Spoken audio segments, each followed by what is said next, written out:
banji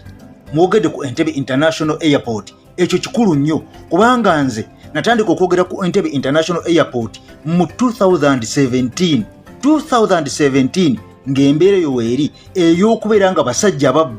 abasajja nga babba in fact nga banyagulula ne tubeera nga twogera ku nsonga entupushinga message naye oba oli awo abantu bangi temwagibayinga oba oli awo kyesinza kubeera nga nvaayo okubanenya kubanga mwali batono nnyo abatambula by then naye njagala okugamba nti kino kye mwakoze yes mwebale nnyo mwebali ddala naye tolowooza nti waliwo enjawulo egenda okubeera nga ekolwa oba waliwo enjawulo egenda okubeera nga ekolebwawo mukwano gwange ampuliza omulungi wenna tolowooza nti nkumalamu maanyi si kumalamu maanyi naye nzize nkuwe fakiti nkubulye lwaki endowooza yange eri negative nnyo okusinziira ku ggwe kyolowooza ampuliriza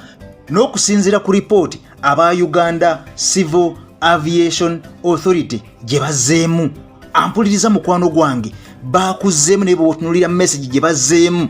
tunuulira lupapula ku lupapula tunuulira line ku line olabe ng'enziramu gye bazzeemu si eyo yennyini eyabadde eteekeddwa okubeera nga baddamu response oba engeri gye barespondinze si yabadde ntuufu okubeera nga barespondinga kubanga bano abasajja ababbi mukwano gwange ampuliriza okubba tekuli ku kisaawe Entebbe wokka kubanga gwe womanyi kubeera wooyita womanyi kuba wooyita n'ofuluma n'okomawo wooyita n'ofuluma n'okomawo naye genda mu bitongole ebirala byonna mukwano gwange ampuliriza kyova olaba nti ne President Museveni kennyini yavaayo n'agamba nti obukenuzi bungi mu ggwanga Uganda ate nga yakulembera gavumenti eno so kitegeeza buli wamu babbi owulira ssente ezibula n'owulira zino nti zaabuze n'owulira ziri nti zaabuze okusinziira kati bwe tuyimiridde Uganda ebbanja lyebanjibwa mukwano gwange ampuliriza ebbanja kigambibwa tino lya kusasula myaka egisukka 9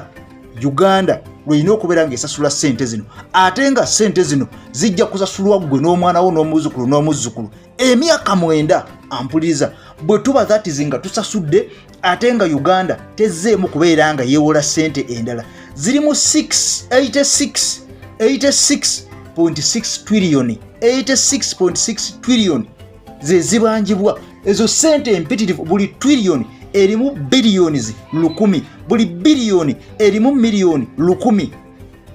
sente empitirivu so bino byokubeera no ku international airport y'Entebbe okubeera nga mukaba ne mukuba walala ekyo kitono nnyo nnyo okusinziira mukwano gwange ampuliza ku kiri mu ggwanga Uganda kino kirabika kubanga buli muntu ayitawo n'owa wansi ayitawo era message yammwe yayiseemu n'egenda naye mbasekeredde buli alowooza nti olw'okuba wavuddeyo n'okabira ku ssimu n'ovaayo n'osindika message n'ovaayo n'okuba endulu ku TikTok nti nno kino kigenda kubeera nga kikyukamu nkusaasidde from 2017 twatandika okwogera ku nsonga eno ne tubeera nga tugipushinga kubanga fe baali batandika dde okubeera nga batukuba nze batandika okunkuba it was 2016 bankuba $10 ku kisaawe ky'ennyonyi Entebbe 2016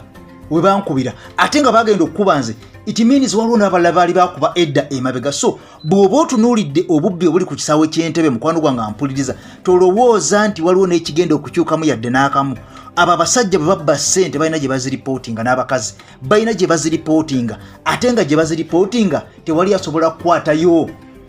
asobola kukwatayo kubanga wanene gwe tolowooza nti ze ssente ezibbibwa zikomawo no kitambula ne kyeyongerayo paka era waliwo ewali office gye baripootinga kubanga tosobola kuŋŋamba nti enziba gye bakubamu abantu nga kya muntu buntu atudde awo mukwano gwange singa intelligence eri mu Uganda tebakibuukanga kitegeeza waliwo gye baripootinga ampuliriza sectors nnyingi nnyo mu ggwanga Uganda nga yonna wavumbekeddeyo emivuyo yonna ng'enguzi yeetooloddeyo so gwe bw'oba olookowa olabye ku kisaawe awo n'oga nti kati kiwedde nno abantu bangi bavaayo ne boogera ku nsonga ng'ezo n'olya nti abantu babagobye ku mataka ne muvaayo ne mutayogera n'olya nti bagoba abantu ku kyalo kiramba Erusanja abantu ekyalo kiramba Erusanja betwategeerako bameka abagoba ku mataka mu byalo eyo bameka abasendera enju zaabwe mu byalo eyo n'otabategeera so enguzi is everywhere mu Uganda and it is too much sigamba nti ekoma okukomibwa n'okungulu nnyingi nnyo mu buli wamu genda emulago bw'oba towaddeeyo ssente togenda kubeera ng'ova ku layini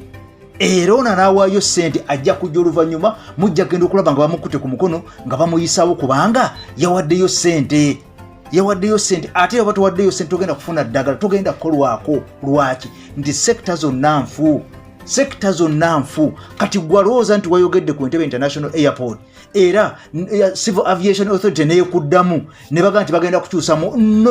no nkusekeredde kisobola okubeera nga kyekangamu just kwekanga blink of an eye kwekangamu kutemya butemya kiti naye nga mpuliriza tolowooza nti okubba ssente kugenda kuvaawo kigenda kutuuka ekiseera ate abantu bano banyiigire ddala nga ne kubadde bakwatirwa ekisa okubeera nga bakukkiriza okuyitawo nga tokyasobola kubeera nga oyitawo bagenda kutandika okubeera nga babalangira bino byennyininyini bye mulaba ku social media bye mukoze nabo babifunako kopi era babiraba bagenda kutuuka okubeera nga babikulangira nga otuuse ku kisaawe nga babikulangira ate ng'oluusi n'abantu abamu bagenda okubeera nga babigamba nga tebabimanyi. So obubbi bw'oku kisaawe ky'ennyonyi Entebbe mukwano gwange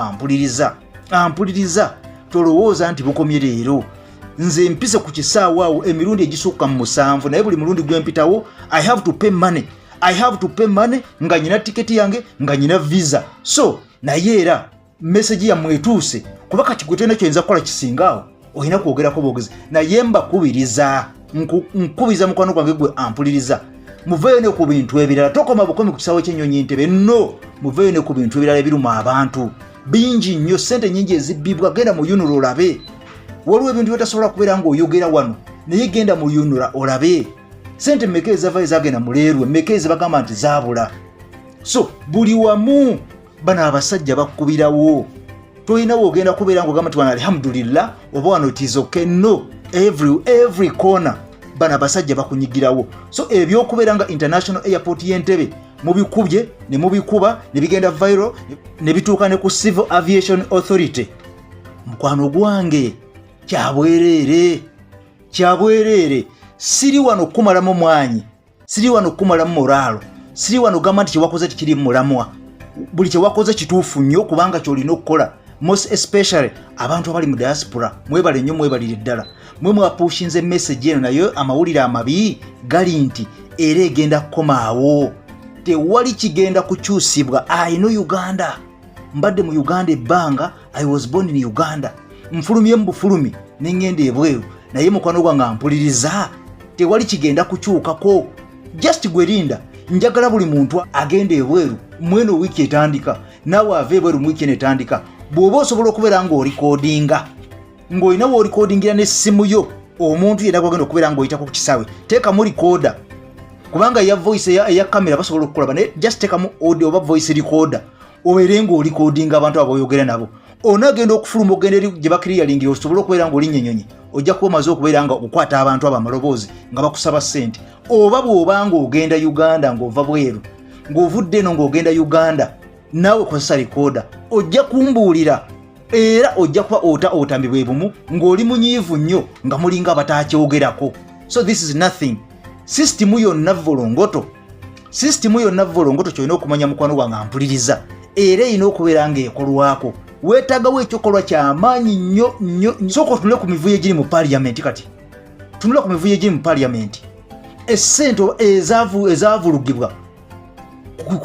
ku Uganda Airlines bazitadde mabega. Anita Amongo speaker ekyakibisse essaawa zino ali ku ssennyonyi ng'omuntu essaawa zino ali ku ssennyonyi gyowero ng'omuntu gwaliko gwakunya ali mugamba mbu akakiiko ke tekakoze kimala naye nga alipoota ze baamuwa ezaasooka ezikwata ku nnyonyi yazituulira ne ssente zaazo. Uganda buli wamu waliwo omubbi ekyo kyoba omanya naddala mu bitongole ebya gavumenti